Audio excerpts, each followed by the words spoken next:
Blossom and disease বা টমেটোর নিচ দিয়ে পচে যাওয়া, এই রোগ হলে আপনার টমেটো গাছগুলোকে ইপসম সল্ট এবং জিপসাম প্রতি গাছের গোড়াতে বা গোড়ার চারপাশে জিপসাম দিবেন 10 গ্রাম, 10 থেকে 20 গ্রাম।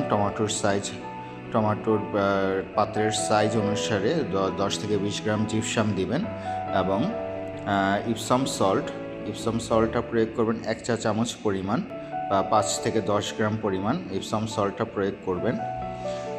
আপনারা যদি টমেটো গাছের মাটি প্রস্তুত করার সময় এই দুইটা উপাদান ব্যবহার করেন তাহলে টমেটোর পচে যাওয়ার সম্ভাবনা খুবই কম থাকে। তাই চেষ্টা করবেন যখনই মাটি প্রস্তুত করবেন আপনারা এই দুইটা উপাদান মাটির সাথে ভালোভাবে দিয়ে তারপর মাটিটা তৈরি করবেন, তাহলে টমেটোর ভালো রেজাল্ট পাবেন।